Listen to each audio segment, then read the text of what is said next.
नमस्कार दोस्तों, सबसे पहले मकर संक्रांति की सभी को शुभकामनाएं और आशा करते हैं कि आपकी मकर संक्रांति बहुत खुशी से आप मना रहे होंगे।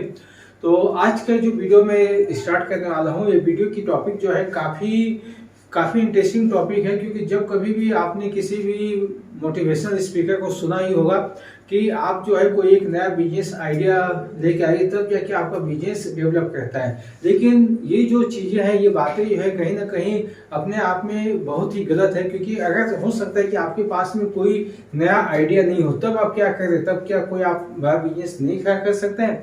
तो इस बात को साबित करने के लिए ऐसे तो बहुत सारे एग्जाम्पल है, लेकिन यहाँ पास अभी मैं आपको 3 एग्जाम्पल बताता हूँ। सबसे पहला एग्जाम्पल जो है वो है आपको गुजरात से, जो कि आप प्रफुल्ल गढ़वी का नाम आपने सुना होगा, जिन्होंने केवल चाय बेच के आज लगभग 5 करोड़ के जो बिजनेस है या कंपनी उसने खड़ा किया है, और ना केवल उसने खड़ा किया बल्कि ऑल ओवर इंडिया में भी अपनी कंपनी को सक्सेसफुली एक्सपेंड कर रहे हैं।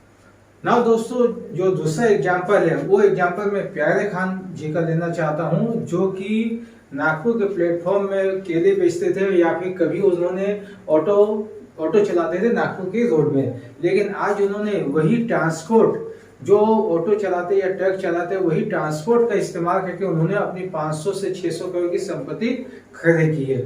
तीसरा मैं एग्जांपल देता हूं एमडीएच मसाले के। एमडीएच मसाले के फाउंडर धर्मपाल गुलाटी जी, जिन्होंने केवल मसाले बेच के लगभग जो है 1500 करोड़ की रुपया खा के। तो यहाँ इसको कहने का मतलब यह है कि आपके पास में अगर कोई नया आइडिया नहीं भी हो तो भी आप एक अच्छा खासा बिजनेस स्टार्टअप कर सकते हैं। जो पुराना तरीका है उसी को अपना के भी आप जो है अपना बिजनेस को एक्सपेंड कर सकते हैं। तो यहाँ पास कंफ्यूजन क्या होता है कि जब कभी भी हम बिजनेस स्टार्ट करने की सोचते हैं तो हमारे पास जो सबसे बड़ा सवाल होता है कि हम क्या चीज का बिजनेस करें। तो आज की इस वीडियो में मैं आपको 12 पॉइंट ऐसे बताने वाला हूं, जिन पॉइंट को अगर आप ध्यान में रखेंगे तो आपको एक अच्छा जो प्रोडक्ट होता है उसको चॉइस करने में आपको न केवल मदद मिलेगी, बल्कि आप जो है उसमें काफी अच्छा आगे चल के कर भी सकते हैं, आगे चल के बिजनेस बढ़ा भी सकते हैं। और इन जो 12 पॉइंट को आप बहुत ही ध्यान से देखिए, और जो अंतिम वाले 2-3 पॉइंट है वो सबसे ज्यादा आपको इम्पोर्टेंट है। तो चलिए मैं स्टार्ट करता हूं कि क्या क्या चीजें हैं जो कि आपको बिजनेस करने में मदद करती है, या फिर आप जो है किस तरह से अपने प्रोडक्ट का सिलेक्शन करें। तो मेरा नाम है संदीप, और पिछले 3 सालों से मैंने काफ़ी वीडियो बनाई है बिजनेस के रिलेटेड, और काफ़ी बिजनेस की स्टडी करने के बाद मैं अपनी वीडियो बनाता भी हूँ, और खुद प्रैक्टिकली भी मेरी कंपनियाँ हैं। तो चलिए हम इससे ज़्यादा मैं बात नहीं करूँगा, और अगर आपको वीडियो की कंटेंट पसंद आए तो ही आप उसको लाइक कीजिएगा, और आपके जो सवाल होंगे वो आप कमेंट में बताते जाइएगा। तो सबसे पहला जो है, आप कभी भी बिजनेस स्टार्ट करते हैं तो जो भी प्रोडक्ट ले तो कौन सा प्रोडक्ट ले, ये सबसे ज़्यादा इम्पोर्टेंट होता है, मतलब रिसर्च आपको करना चाहिए। तो सबसे पहला मैं आपको यहाँ पास जो मैंने एक पॉइंट लिखा है उसको नोट डाउन भी आप कर लीजिए।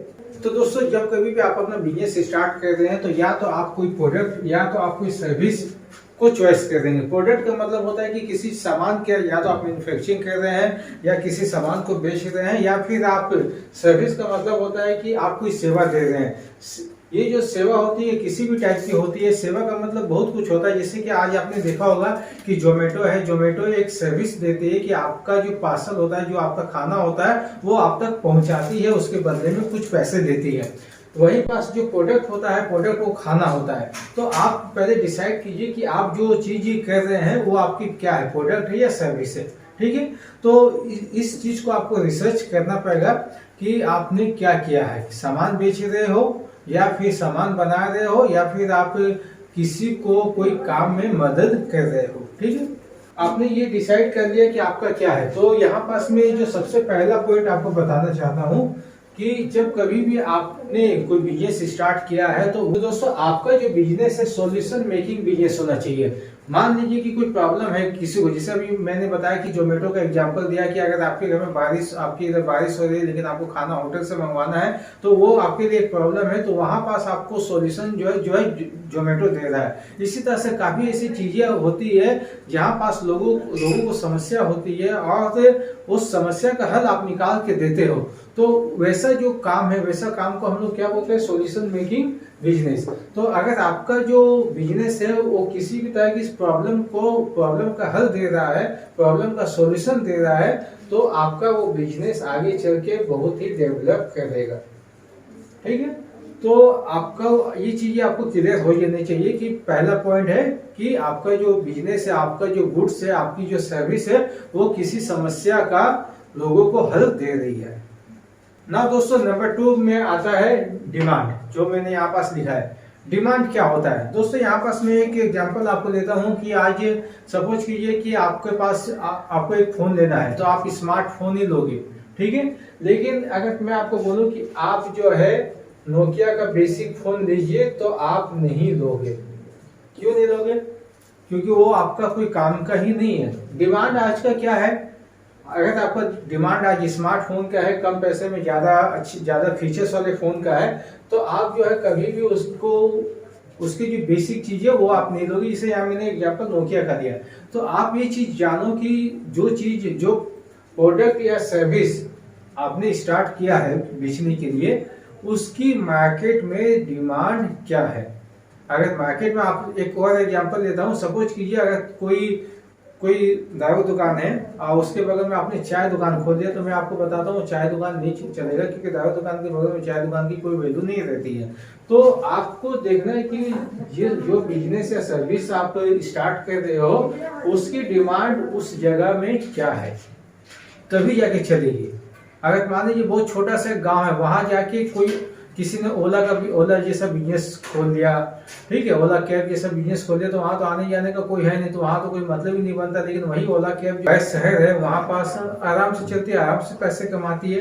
तो आपको जानना चाहिए कि ये डिमांड क्या है ना। दोस्तों जो थर्ड पॉइंट है कि आपकी जो प्रोडक्ट है या जो भी सर्विस है वो कितना अवेलेबल है, ये भी एक बहुत मतलब मेजर फैक्टर है कि अगर आप जो प्रोडक्ट बेच रहे हो वो बहुत ज्यादा अवेलेबल है, तो उसकी डिमांड क्या होगी, कम होगी। तो जाहिर बात है कि आपकी प्रोडक्ट की भी डिमांड या आपकी जो सर्विस की भी डिमांड कम होगी। तो आपको इस बात को रिसर्च करना है कि आपकी जो सर्विस है वो जितनी कम अवेलेबल हो, उतनी ज्यादा आपकी डिमांड बढ़ेगी, तो आपका बिजनेस भी बढ़ेगा। अब यहाँ पास मैं जो अंतिम पॉइंट बताऊंगा, तो यहाँ पास ये जो पॉइंट है, कहीं ना कहीं थोड़ा सा आपको मतलब कॉन्ट्राडिक्शन लगेगा कि हाँ, अगर मान लीजिए कि अवेलेबिलिटी है, फिर भी आप अपने सामान को कैसे ज्यादा अच्छे तरीके से बेच सकते हो या चॉइस कर सकते हो, तो आगे चल के इसको मैं और एक्सप्लेन करूंगा। अभी तो आप जानिए कि अवेलेबिलिटी अगर ज्यादा होगी तो डिमांड कम होगा। तो जो चौथा नंबर पॉइंट है वो है सप्लाई चेन। ये सप्लाई चेन क्या होता है? तो दोस्तों अगर आपका प्रोडक्ट है, सर्विस है, ठीक है, आपके प्रोडक्ट जो है सॉल्यूशन मेकिंग, प्रॉब्लम का सॉल्यूशन निकाल के देती है, उसका डिमांड भी है और वो कम अवेलेबल भी है, लेकिन अगर आपके पास में एक प्रॉपर सप्लाई चेन नहीं होता है, तो ये सारे चीज क्या होंगे, गलत हो जाएंगे। क्यों? अब एक एग्जांपल लेके मैं बताता हूँ। सपोज कीजिए कि जैसे अभी मैंने एग्जांपल दिया ओला कैब। अगर मान लीजिए कि आपने कहीं से फोन किया, आपको मालूम है कि आप एक बड़े शहर में हैं और वहां से आपने फोन किया, ओला कैब आपने बुक किया और वहां से आपको मिल जाता है, ठीक है। लेकिन अगर मान लीजिए कि आपको वो कैब जो है मिले नहीं, तो आपके पास में क्या होगा, समय पे नहीं मिले तो कहीं ना कहीं उस कंपनी का रेपुटेशन आपके सामने खराब होगा। तो अगर आपके पास में भी एक प्रॉपर सप्लाई चेन नहीं है, आपके और आपके कस्टमर के बीच में, आपकी कंपनी और आपके कस्टमर के बीच में एक सप्लाई चेन अगर नहीं है, तो भी आपका बिजनेस मार खाने वाला है। क्योंकि हमको तो अल्टीमेट क्या करना है कि कस्टमर को इस सेवा देना है। अगर मैंने ये पेन बनाया है और इस पेन को मैं प्रॉपर तरीके से अपने कस्टमर को नहीं दे पा रहा हूँ, तो वो कस्टमर कहीं ना कहीं प्रॉब्लम में आएगा, नहीं लेगा, या मेरा माल नहीं बिकेगा। तो उसका इफेक्ट किस पे आएगा, आपके बिजनेस पे आएगा। तो आपको इन बातों का ध्यान रखना है। तो जो फिफ्थ पॉइंट की मैं बात कर रहा हूँ, ये है रॉ मटेरियल। रॉ मटेरियल क्या है? दोस्तों अगर मान लीजिए आप किसी प्रोडक्ट का मैन्युफैक्चरिंग फील्ड में है या आप किसी सर्विस में भी रॉ मटेरियल का काम होता है, कैसे होता है मैं अभी आपको बता रहा हूँ। अगर मान लीजिए आप कोई प्रोडक्ट है, ठीक है, ये मान लीजिए पेन है, पेन को बनाने के लिए मुझे प्लास्टिक चाहिए, मैंने प्लांट लगा दिया, पेन उन सब है, लेकिन इसको बनाने का जो रॉ मटेरियल किस अगर मेरे पास प्रॉपर टाइम पे नहीं आता है तो कहीं ना कहीं मुझे अपना माल बनाने में प्रॉब्लम होगा।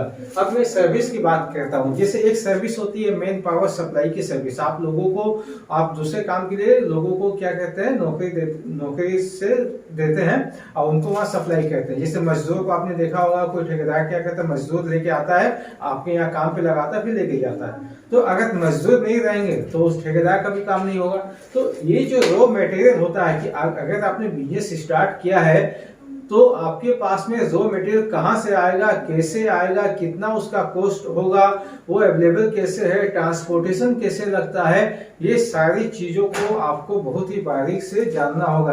क्योंकि अगर आप इसको नहीं जानेंगे तो कहीं ना कहीं आपको जो है प्रॉब्लम आएगा। तो जब आप अपने बिजनेस के लिए प्रोडक्ट को सिलेक्ट कर रहे हैं तो आप इन पॉइंट को ध्यान में दीजिए। अभी 5 पॉइंट हो चुके हैं और आगे चल के मैं 7 पॉइंट और बताने वाला हूं ना दोस्तों। 6 नंबर पॉइंट जो मैंने यहाँ बताया है ये है मार्केट प्लेस। मार्केट प्लेस क्या होता है? तो ये मार्केट प्लेस क्या होता है मैं इसको अभी बताता हूँ। सबसे पहले आप एक सपोज कीजिए, जैसे मैंने एग्जांपल पहले भी लिया था कि एक दारू दुकान है। अगर आप वहाँ रात के सामने जाएंगे तो जब सब पीने खाने वाले लोग ही आएंगे, उसके बगल में अगर आपने चाय दुकान खोला तो चाय दुकान में कोई पूछेगा भी नहीं। तो कहने का मतलब है कि आप जो प्रोडक्ट है, आपका जो प्रोडक्ट है, उस प्रोडक्ट का को सेलिंग करने के लिए आपके पास में मार्केट प्लेस है या नहीं है। तो ये बहुत ही ज्यादा जरूरी है। आपने देखा होगा कि जैसे दुकान होता है, जैसे कुछ जगह फेमस होते हैं कुछ अलग चीजों के लिए, बहुत से ऐसे एग्जांपल्स है। तो आपके पास में जो है, आपको पहले ये देखना होगा कि आपके पास में जो मार्केट प्लेस है, जो आपकी जो पब्लिक है, वो किस तरह की पब्लिक आपके साथ में डील होता है, उनकी डिमांड कैसा है, ठीक है। तब जाके आप जो है मतलब अपना माल को सही तरीके से, प्रॉफिटेबल तरीके से बेच सकते हैं। अगर मान लीजिए कि जैसे अभी केरल में होता है, लोग नारियल के तेल का इस्तेमाल करते हैं खाने के लिए भी और सारे काम के लिए भी, लेकिन वही बिहार में सरसों का तेल का इस्तेमाल होता है। अगर मैं बिहार जाकर नारियल का तेल बेचूं और इसलिए बेचूं कि वहां लोग खाने के लिए इस्तेमाल करें, तो जाहिर है कि वो गलत मार्केट प्लेस होगा मेरे लिए। तो इसी तरीके से आपको देखना है कि आपने जो प्रोडक्ट को चॉइस किया है, ठीक है, वो प्रोडक्ट का मार्केट प्लेस आपके प्रोडक्ट के अनुकूल है या नहीं है। जो 7वां नंबर पॉइंट है जो मैंने यहाँ पास बताया कि नेचर ऑफ प्रोडक्ट या सर्विस, इसका मतलब क्या होता है, इसको थोड़ा सा आप ध्यान दीजिए कि आपने जो प्रोडक्ट को चॉइस किया है वो किस तरह का प्रोडक्ट है या किस तरह की सर्विस है। तो प्रोडक्ट में हम लोग आते हैं, जैसे आपने देखा होगा कुछ प्रोडक्ट होते हैं, जैसे ये पेन है, इसको मैं 1 साल के रखूं तो भी ये खराब नहीं होगा, लेकिन यही मैं खाने का सामान अगर कुछ रखता हूं तो 1 साल क्या, वो कुछ दिन बाद भी खराब हो जाएगा। तो कुछ चीजें ऐसी होती है जो लॉन्ग लास्टिंग होती है, कुछ चीजें ऐसी होती है जो बहुत ही शॉर्ट टर्म के लिए होती है।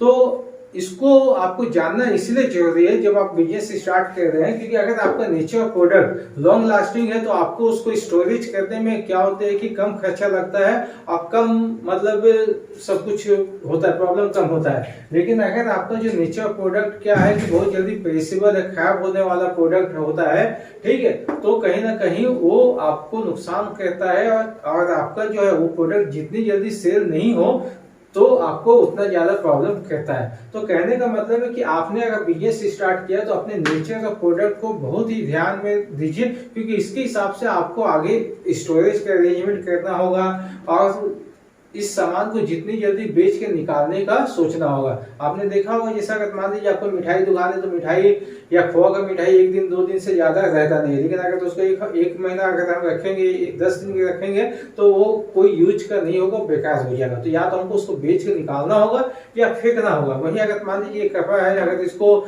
ये दुकान में मेरे 1 साल की रहा, 2 साल की रहा, तो भी हमको इससे कोई फर्क नहीं पड़ता, वो वैसा का वैसा ही रहेगा। तो आपको अपना नेचर ऑफ सर्विस के विषय में बात कर लेते हैं। देखिए सर्विस में क्या होता है, सपोज कीजिए कि आपको सर्विसेज दे रहे हैं, आप ऐसी जगह दे रहे हैं जहां पास उसका काम नहीं। मान लीजिए एक जगह है जहां पास टोटल के लोग सैलरी पर्सन है, आप वहाँ जीएसटी फाइलिंग कर देंगे तो नहीं होगा, तो वहां आपको इनकम टैक्स फाइलिंग से ही आपको पैसे आएंगे। तो आपकी सर्विस जो है वो भी अप्रोप्रिएट जगह में, सही जगह में होना चाहिए ताकि आपको उससे पैसे आए। दोस्तों 8वां नंबर पॉइंट है स्टोरेज एंड ट्रांसपोर्ट। जैसे कि इसके पहले मैंने एक्सप्लेन किया था कि अगर आपका नेचर प्रोडक्ट जल्दी खराब होने वाला है तो उसका स्टोरेज करने में आपको ज्यादा से ज्यादा पैसे लगेंगे। इसके अलावा जो ट्रांसपोर्ट होता है, जैसे कि मैंने आपको इस पॉइंट में बताया था कि आपका एक सप्लाई चेन, एक आपका रॉ मटेरियल, ठीक है, और एक आपका मार्केट प्लेस। तो ये अगर ट्रांसपोर्ट का जो खर्च आता है, ये ट्रांसपोर्ट का खर्च यहाँ भी आता है, यहाँ भी आता है, क्योंकि जब आप रॉ मटेरियल मंगाएंगे तो भी उस ट्रांसपोर्ट का खर्च आएगा, मार्केट प्लेस में आप पहुंचाएंगे तो भी ट्रांसपोर्ट का खर्च आएगा, सप्लाई चेन में भी जो है ट्रांसपोर्ट का खर्चा आता है, और आपका जो नेचर प्रोडक्ट है उसको स्टोरेज करते हैं तो भी आपका ट्रांसपोर्ट का खर्च आता है, क्योंकि अगर आप गोडाउन में रखें वहां से लाना ले जाना होगा।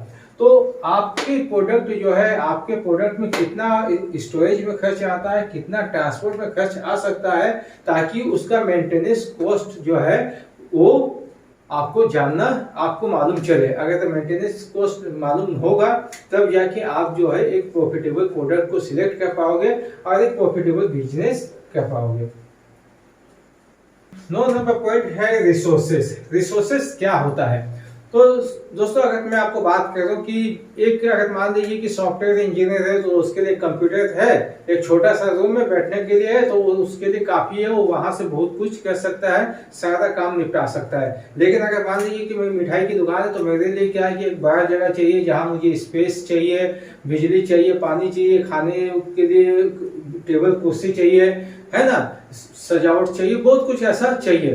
तो आपने जिस प्रोडक्ट को चॉइस किया है उस प्रोडक्ट को क्या क्या और रिक्वायरमेंट है, मैंने आपकी, क्योंकि प्रोडक्ट मान लीजिए कि अगर आपका कपड़ा दुकान है, आपने देखा होगा कपड़ा दुकान में काफी सारे लोग होते हैं जो कपड़ा दिखाते हैं, वहां पास इसका मतलब क्या है कि कपड़ा दिखाने के लिए ही इतने लोग होते हैं कि मतलब उनकी जो कॉस्ट होती है हाई हो जाती है, क्योंकि उनको सब सैलरी तो सबको देना है। लेकिन वहीं पास अगर सपोज कीजिए कि आप एक डिजाइनर है, एक कंप्यूटर में बैठ के डिजाइन करते हैं तो आपके लिए कंप्यूटर इंटरनेट कनेक्शन काफी होता है, उससे ज्यादा आपकी रिक्वायरमेंट नहीं होती है।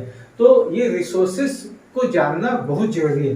रिसोर्सेस में बहुत कुछ आता है, जैसे कि मैं आपको एक एग्जांपल देता हूँ कि आपको जो है कितनी जमीन की आवश्यकता होती है, इलेक्ट्रिक कितनी आवश्यकता होती है उस अपने प्रोडक्ट के लिए, आपको पानी कितना चाहिए, आपको जो ह्यूमन है, ह्यूमन रिसोर्स भी हम लोग बोलते हैं, कितना आपको अपना बिजनेस को करने के लिए ह्यूमन रिसोर्स चाहिए।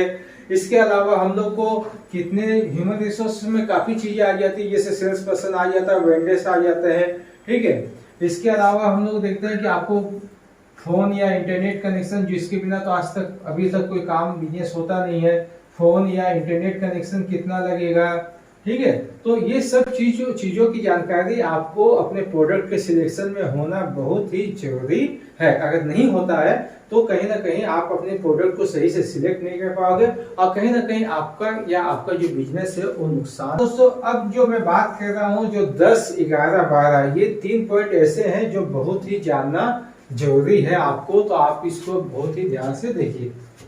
कभी भी आप अपना प्रोडक्ट सिलेक्ट करते हो तो आपको एक सबसे जो जरूरी चीज होता है जिसको हम लोग बोलते हैं प्रॉफिट, जो सबसे ज्यादा होता है, प्रॉफिट या मार्जिन। अब ये आपकी बात है कि आपको अपना जो प्रोडक्ट आप बेच रहे हैं उसमें आपको कितना प्रॉफिट या मार्जिन है, या आपकी कंपनी को कितना प्रॉफिट या मार्जिन है। क्योंकि अगर आपके पास में एक अच्छा प्रॉफिट मार्जिन नहीं बच रहा है, आप कंपनी चला रहे हो, आप बड़ा बिजनेस चला रहे हो, तो आप ज्यादा दिन तक सरवाइव नहीं कर पाओगे, चाहे आपकी कंपनी कितनी ही बड़ी क्यों ना हो। तो अगर हम लोग यहाँ पास बात कर रहे हैं कि आप अपने प्रोडक्ट पे कितनी प्रॉफिट या मार्जिन रखते हैं सारा चीजों को हटा के, तब जाके आप एक अच्छा खासा बिजनेस कर सकते हो। अगर आप सोचोगे कि मैं कोई लोग अगर 10 रुपए में दे तो मैं 8 रुपए में दूं, कम प्रॉफिट रखूं, तो आप रख सकते हैं, कोई बड़ी बात नहीं है। लेकिन अगर कम प्रॉफिट रखते हैं तो आपके पास में सेल्स भी बहुत ज्यादा होना चाहिए, तब कम प्रॉफिट में आप ज्यादा कमा सकते हो। लेकिन अगर आप बहुत माने ज्यादा कंपटीशन में आ रहे हो तो कहीं ना कहीं इससे आपका भी नुकसान होता है।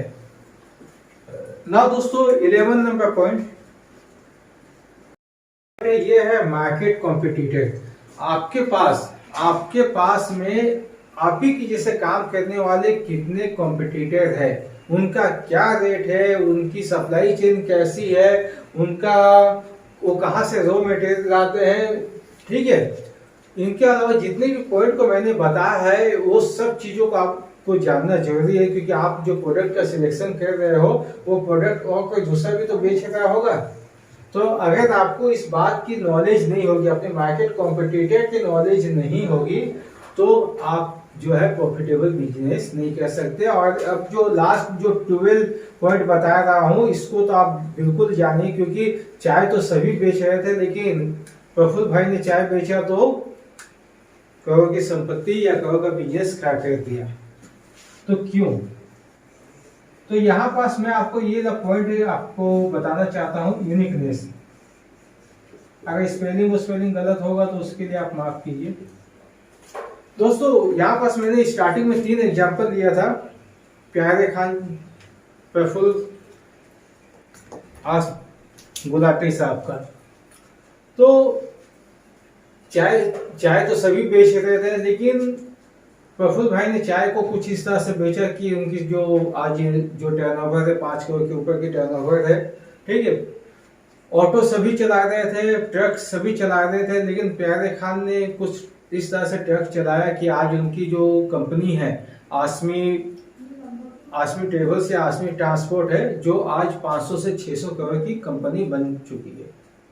तो क्या चीज उसमें था? तो यहाँ पास जो मैंने एनालिसिस किया है कि अगर आप एक ऐसी सर्विस को दे रहे हैं जो बाकी सब लोग दे रहे हैं, जैसे मैंने यहाँ मार्केट कॉम्पिटिटर की भी बात की थी, तो आप अगर ऐसी सर्विस दे रहे हैं जो सब दे रहे हैं, तो आपकी सर्विस में कुछ ऐसा अलगपन होना चाहिए जो कि आपको मार्केट के सभी लोगों से अलग दिखाए। अगर आप मार्केट में सभी लोग तो वैसा ही काम कर रहे हैं, अगर आप भी वैसा काम कर रहे हैं तो आप जो है कभी भी आगे नहीं बढ़ पाओगे, आप वहीं के वहीं रहोगे।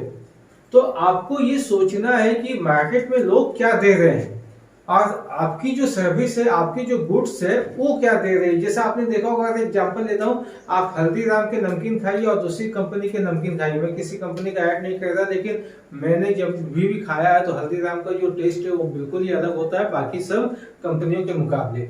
तो प्रीफर मैं कहता हूँ कि यार हल्दीराम का ही खाओ, ठीक है। तो यही मैं आपको समझाना चाहता हूं कि अगर आप जो है, आपकी जब तक यूनिकनेस नहीं होगी किसी भी चीज में, तो आप कुछ भी कर लो। आप बिजनेस में सब कुछ आपने जान लिया, सब कुछ पहचान लिया, लेकिन विदाउट यूनिकनेस कोई भी काम जो है आपका सक्सेस नहीं होगा। बिजनेस चलेगा, मार्केट चलेगा, लेकिन उस लेवल पे नहीं आप पहुंच पाओगे जिस लेवल का आपने सोचा है।